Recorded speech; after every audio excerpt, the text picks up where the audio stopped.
Irashaimase. Hello and welcome to Fataris' Kitchen. I'm your host, Chef Fataris. It's time once again for Shoot 'em Up Saturday, and on the menu this week we have Dreamless Girl. What kind of taste will it have? Let's get cooking and find out. From developer Reservoir Studio, Dreamless Girl released for the Xbox and the PC via Steam in December of 2024, and then for the Nintendo Switch in April of 2025, and that's the version we're looking at today. This title is a hybrid between visual novel and shoot 'em up. Basically, you have visual novel sections with shoot 'em up stages mixed in.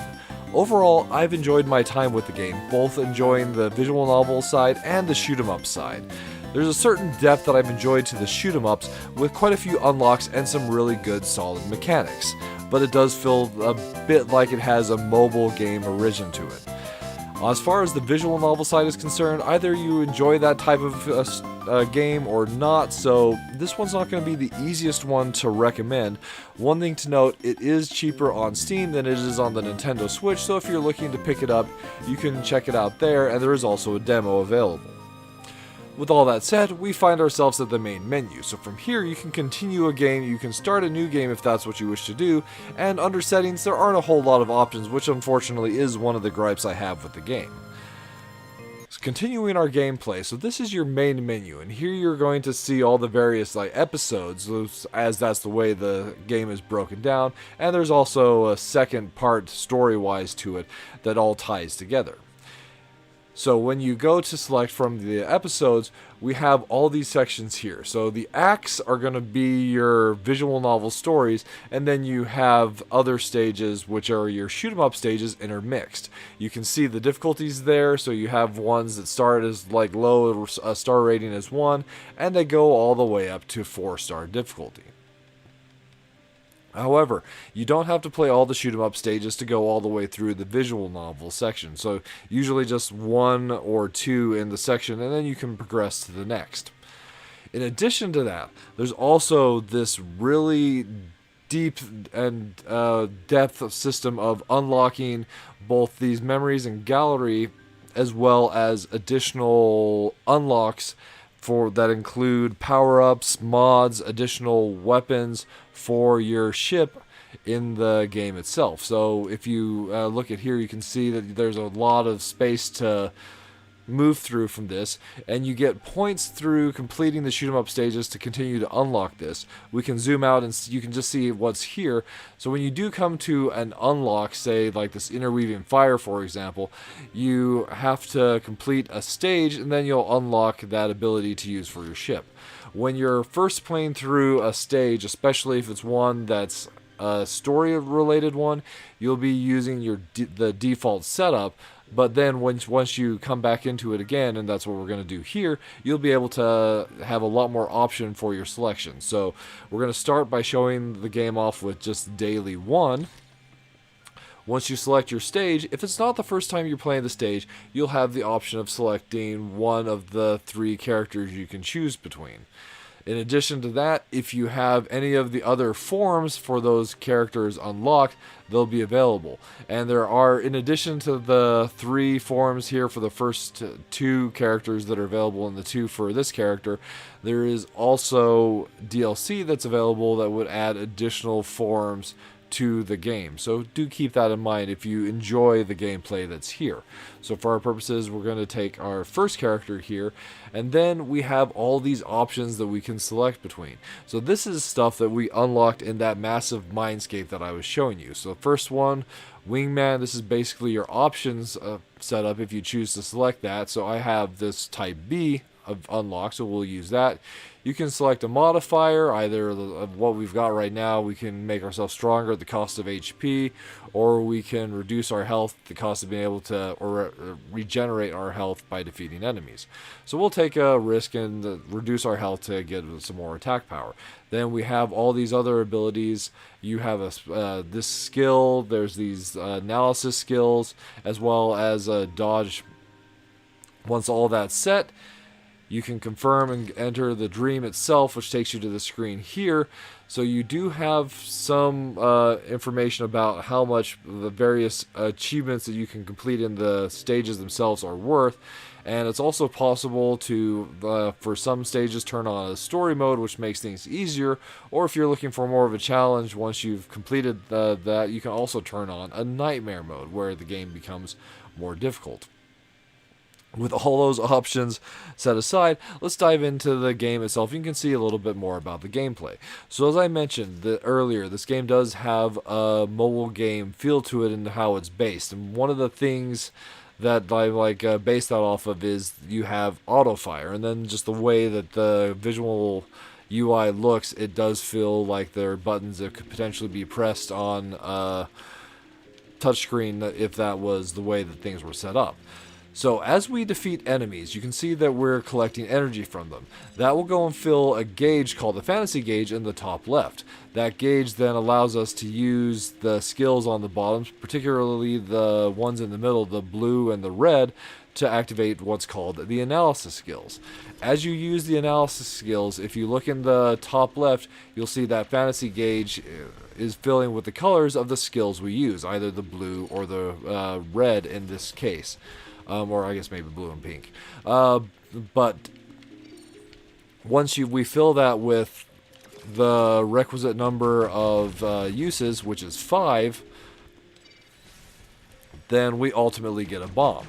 And the bomb will be determined by which color you used more of. So since we used more blue this time, then we have the blue bomb, which is very powerful as far as being able to defeat enemies quickly. Some clear enemy shots as well, so you have to keep that in mind.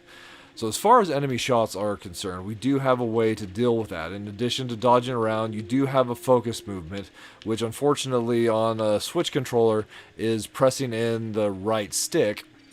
Then we also have a dodge, which we can use to dodge through enemy shots.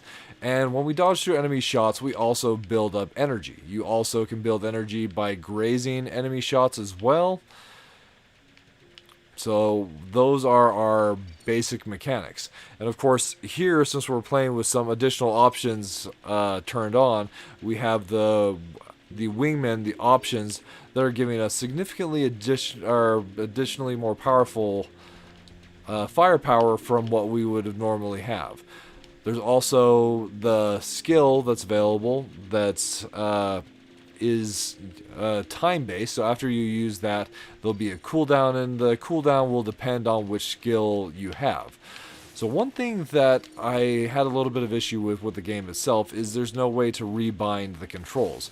I would have really appreciated that, as some of the sections I feel are kind of wonky with the way that the controls are, and indeed even some of the other buttons don't feel like they properly work.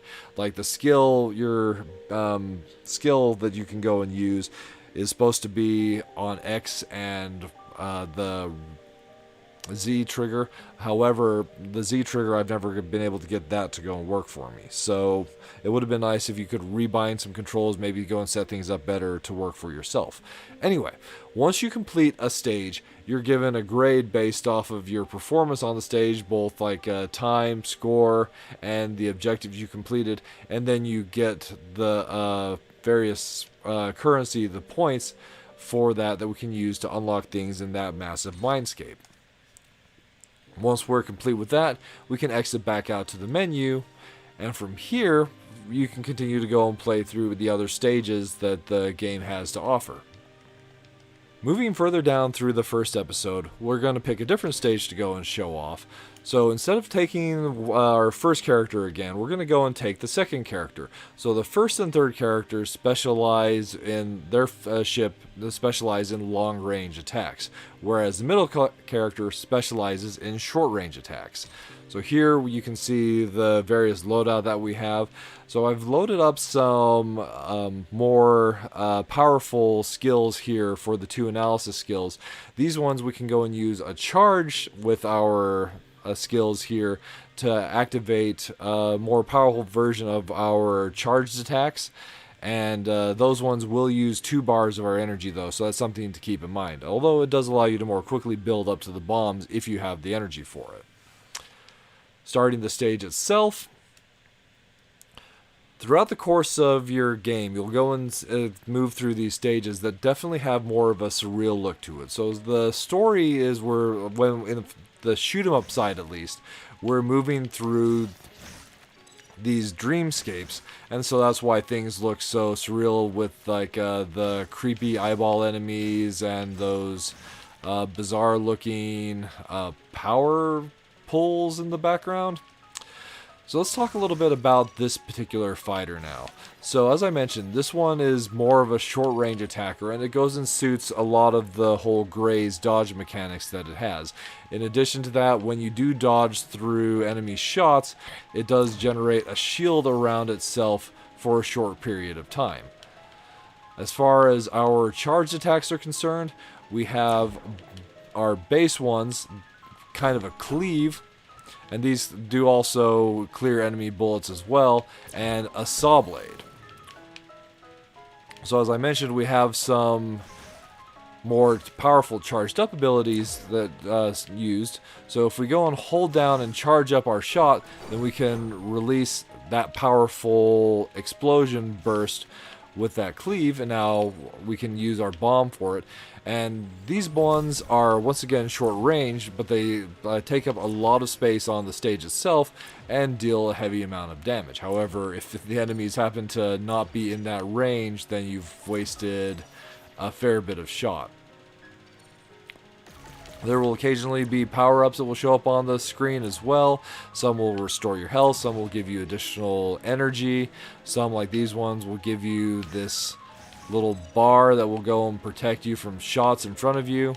So, like as I mentioned, there are a lot of unlocks and solid mechanics throughout the course of the shoot 'em up here. So here, that's using our charged up yellow for the double saw blade. Try and go and take out the enemy a little bit faster, though we are taking some extra damage. And now that we have a bomb charge up, we can see the way that the bomb works here. An awesome saw blade attack, and bam, that stage is finished. And there we have it.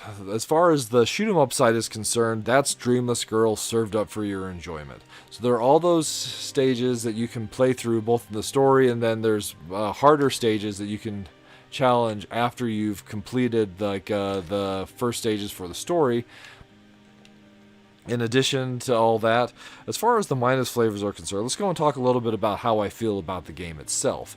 So as far as the minus flavors are concerned, one thing that's disappointing, there's no controller option, or no options to go and like change around your controls, nothing to rebind. It's basically just the default controls, and for some of them, as I mentioned earlier, I just had problems with them just simply not working. The game also is a little bit weak from a sound design standpoint. Although the shoot 'em up mechanics are really solid, I kind of wish there was a bit more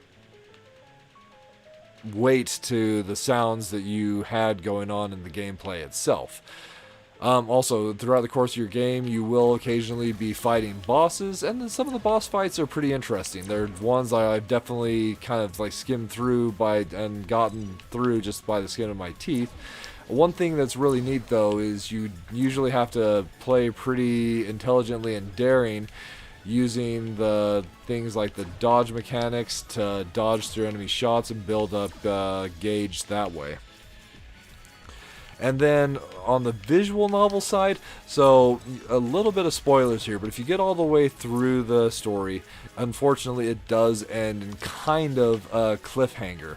So if you're looking to go and complete things, you might be a little bit disappointed. So definitely be a bit aware of that if you choose to go and pick up the title. No real indication of when the rest of the story is planned on being completed and released. But on the plus flavor, I do really enjoy the solid shoot 'em up mechanics that the game has. There's a lot to enjoy in the game itself. with the kind of unique blend of shoot 'em up and visual novel. Not that it's necessarily hasn't been done before, but I feel that overall the game does do a pretty good job of balancing those two types of gameplay.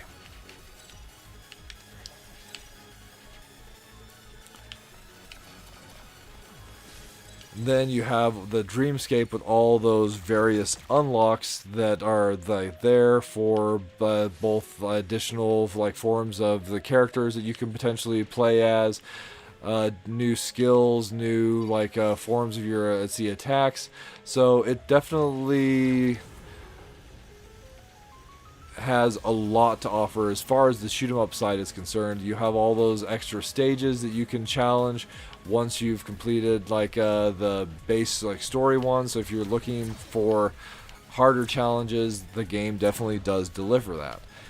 And with that, once again, I recommend if you enjoy this kind of gameplay from the chef. And with that, we find ourselves at the end of this week's episode of Shoot 'em Up Saturday.